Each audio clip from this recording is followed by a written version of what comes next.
Friends, இந்த தீபாவளிக்கு சூப்பராக பருப்பு வடையும் உளுந்த வடையும் எப்படி செய்யலான்னு பார்க்கலாம். ஃபஸ்ட்டு உளுந்த வடை. 1 கப் அளவுக்கு உளுந்து வந்து 2 மணி நேரத்துக்கு முன்னாடியே ஊற வச்சு எடுத்து வச்சுருக்கிறேன். கண்டிப்பாக 2 மணி நேரம் ஊறணும். அப்புறம் வடைக்கு வந்து நம்ம மாவு கூட சேர்க்குறதுக்கு கொஞ்சமாக ஆனியன் கட் பண்ணியிருக்கிறேன், 1 பச்சை மிளகாய், சின்ன துண்டு இஞ்சி, அப்புறம் கருவேப்பிலை, கொத்தமல்லி, ஒரு அரை ஸ்பூன் அளவுக்கு மிளகு, இது எல்லாத்தையுமே ரெடி பண்ணி வச்சுருக்கிறேன். என்ன தான் நம்ம வடைக்கு வந்து பிரயாசப்பட்டாலும் நம்ம மாவு நல்லா அரைக்கிறத பொறுத்து தான் டிசைட் ஆகும். நமக்கு நல்ல கிறிஸ்பியாக வரணும், சாஃப்டாக வரணும் அப்படின்னா நம்ம மாவு அரைக்கிறதுல தான் இருக்குது.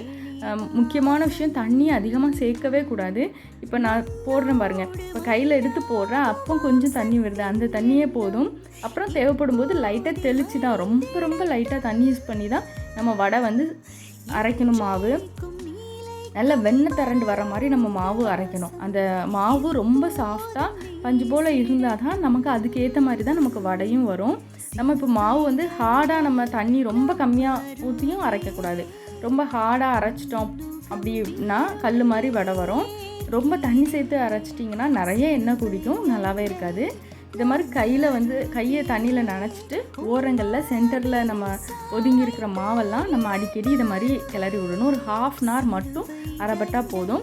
அப்பப்போ இதை மாதிரி கையில் நனைச்சி அந்த தண்ணியை வந்து அப்பப்போ விட்டுக்கிடணும். ரொம்ப அதிகமாக நம்ம தண்ணி சேர்க்க வேண்டாம். 1/2 அன் ஹவரில் சூப்பராக அரைஞ்சிரும். இப்போ வந்து ஒரு 20 மினிட்ஸ் ஆகிட்டு இப்போ வந்து நல்லா நமக்கு அரைப்பட்டுட்டு, ஆனால் நல்லா மாவு பொங்கி வரலை, புசு புசுன்னு வரலை, நல்லா ஏர் பபிள்ஸ்லாம் வர மாதிரி பண்ணணும். இன்னும் ஒரு 10 மினிட்ஸில் நமக்கு வந்துடும். இப்போ பாருங்கள், கையில் தண்ணியை நினச்சிட்டோம் அப்படின்னா கையில் ஒட்டாது. இந்த மாதிரி நல்லா சாஃப்டாக பார்த்தாலே தெரியும், காற்று மாதிரி இருக்கும். நிறைய குட்டி குட்டி ஏர் பபிள்ஸ் வரணும். அப்போ தான் நமக்கு வந்து வடை நல்லா சூப்பர் சாஃப்டாக வரும். இப்போ மாவை எடுத்துட்டேன். இப்போ 1 ஸ்பூன் அளவுக்கு உப்பு சேர்த்துருக்குறேன். கட் பண்ணியிருக்கிறது எல்லாமே சேர்த்து உப்பு நல்லா மிக்ஸ் ஆகிற அளவு நல்லா அடிச்சு நல்லா பிசைஞ்சு வச்சுக்கோங்க. இனி நம்ம டேரெக்டாக வடையை தட்டிட வேண்டியதான். ஸோ ஆயிலை லைட்டாக ஹீட் பண்ணிவிட்டு இங்கே வந்து ஒரு கவர் வச்சுருக்கிறேன், அல்லது வாழையில் கூட வச்சுக்கலாம். ஃபஸ்ட்டு அதை நனைச்சிக்கிடணும். அப்புறம் நம்ம கையிலையும் தண்ணியால் நனைச்சிட்டு மாவு எடுக்கும்போது கையில் மாவு ஒட்டாது. திருப்பி அந்த கவரில் நம்ம உருட்டி வச்சு உள்ளே சென்டரில் வந்து ஒரு ஹோல் போடுறதுக்கு நம்ம விரலை வச்சே ஹோல் போட்டு லைட்டாக விரிச்சோன்னா வடை ஷேப் சூப்பராக நமக்கு வந்துடும். ஸோ ஆயில் நல்லா ஹீட் ஆனதும் ஒரு மீடியம் ஃப்ளேமில் நீங்கள் வச்சுட்டு அப்புறம் இந்த வடையை எடுத்து போடணும். இப்போ கவர்னால ஈஸியாக நல்லா வழுவி வந்துடும். ஸோ அதை அப்படியே நம்ம கீழே கொண்டு வந்தோம் அப்படின்னா கரெக்டாக கையில் அழகாக வந்துடும். இனி நம்ம ஆயிலில் போட்டு பொரிச்சு எடுத்துட வேண்டியதான். இன்னொரு தடவை செஞ்சு காமிக்க. ஃபஸ்ட்டு கவரை கண்டிப்பாக ஒவ்வொரு தடவை பண்ணும்போது கவரை தண்ணியால் தொடச்சிட்டு கையும் ஈரம் பண்ணிவிட்டு மாவு எடுத்து அதுக்கடுத்து உள்ளே வச்சு நம்ம ஹோல் மாதிரி நல்லா நீட்டாக போட்டோம் அப்படின்னா சூப்பரான ஷேப்பில் கிடைக்கும். இதை மாதிரி எல்லா வடைகளையுமே தட்டி நம்ம உள்ளே போட்டுற வேண்டியதான். லைட்டாக கொஞ்சம் நம்ம ஒரு பக்கம் வெந்ததும் அடுத்த பக்கம் திருப்பி போட்டுக்கலாம். நல்லா பொன்னிறமாக வேகிற அளவுக்கு வந்து நம்ம 2 பக்கமும் அப்பப்போ திருப்பி போட்டு வேக வச்சு எடுத்துக்கிடணும். சீக்கிரமாகவே நமக்கு நல்லா வெந்துடும். பாருங்கள் எவ்வளோ புசு புசுன்னு சூப்பராக நமக்கு வந்திருக்கு. இது வந்து நம்ம அந்த மாவு அரைக்கிறதுல தான் இருக்குது.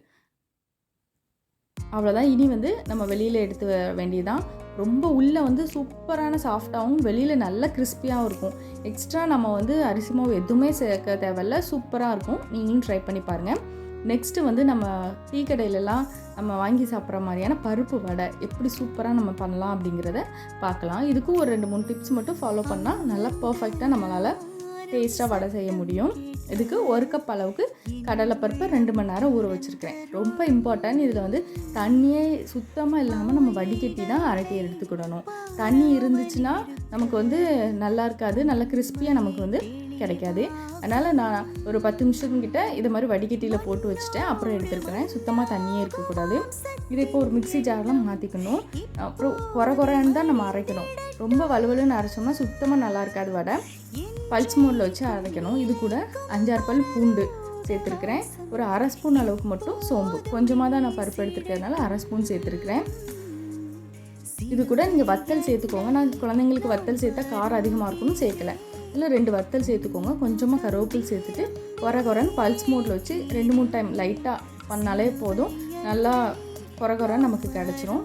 இதை மாதிரி இருக்கணும். இதிலே நமக்கு முழு பருப்புமே வந்துடும். அதனால் தனியாக முழு பருப்பை எடுத்து வைக்கணும்னு அவசியம் இல்லை. இப்போ நல்லா அரைச்சாச்சு.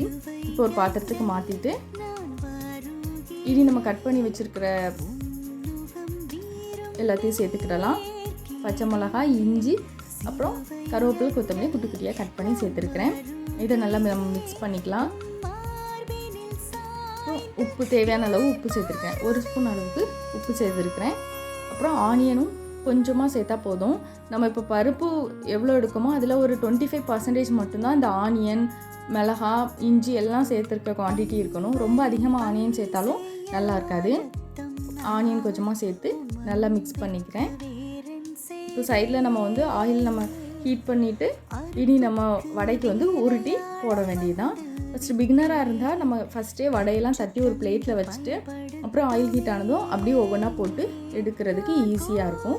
இதே மாதிரி உருட்டிட்டு உள்ளங்கையை வச்சு லைட்டாக ப்ரெஸ் பண்ண போதும் நல்ல சூப்பரான ஷேப் நமக்கு கிடச்சிரும். இல்லைன்னா உருண்டைகளாக மட்டும் உருட்டி வச்சுட்டு அப்புறம் ஆயில் ஹீட் ஆனதும் டக்கு டக்குன்னு உள்ளங்கையில் வச்சு தட்டி தட்டி கூட போட்டுடலாம். நம்ம விருப்பம்தான். அப்புறம் ஹோட்டல்லலாம் நமக்கு ஃப்ரை பண்ணும்போது 2 டைம் ஃப்ரை பண்ணுவாங்க. ஃபஸ்ட்டு போட்டு பொரித்து எடுத்துகிட்டு திருப்பி அடுத்த டைம் பொரிப்பாங்க. அப்போ நம்ம வீட்டில் அதே மாதிரி பண்ணுறதுக்கு என்ன பண்ணலான்னா, ஃபஸ்ட்டு வந்து ஹீட் அதிகமாக இருக்கணும். ஹை ஃப்ளேமில் வச்சுட்டு நம்ம ஒவ்வொரு வடைகளாக எடுத்து போட்டுடணும். வடையை போடும்போது நமக்கு ஆயிலோட டெம்பரேச்சர் வந்து கொஞ்சம் கம்மியாகும். அப்போது ஒரு பக்கம் லைட்டாக கலர் வந்ததும் நம்ம அடுத்த பக்கம் நம்ம திருப்பி போடணும். திருப்பி போட்டு ஒரு 2-3 செகண்டில் மீடியம் ஃப்ளேமுக்கு நம்ம மாற்றிடணும். அப்போனா வெளியில் நல்லா கிறிஸ்பியாகவும் உள்ளே வந்து நமக்கு நல்ல வடை வெந்தும் நமக்கு கரெக்டாக இருக்கும். இப்போ எல்லா பக்கமே ஒரே டெம்பரேச்சரில் நமக்கு வந்து கரெக்டாக நல்லா வெந்தும் நமக்கு வரும். இப்போ நான் திருப்பி போட்டிருக்கேன். இனி வந்து மீடியம் ஃப்ளேமுக்கு நான் மாற்றிடுவேன். அவ்வளோதான். நல்ல பொன்னிறமாக வர மாதிரி 2 பக்கமும் திருப்பி போட்டு வேக வச்சு எடுத்தால் நல்லா மொறுன்னு சூப்பராக வெளியில் நமக்கு கிடைக்கும். உள்ளேயும் நல்லா நமக்கு வந்து வெந்து நமக்கு கிடைக்கும். அவ்வளோதான், சூப்பராக ரெடி ஆகிட்டு நம்ம எடுத்துட வேண்டியதான். நீங்களும் உங்கள் வீட்டில் ட்ரை பண்ணி பாருங்கள். ரொம்ப சூப்பரான டேஸ்ட்டில் நல்லா கிறிஸ்பியாக இருக்கும். இந்த தீபாவளிக்கு செஞ்சு பாருங்கள். தேங்க்ஸ் ஃபார் வாட்சிங்.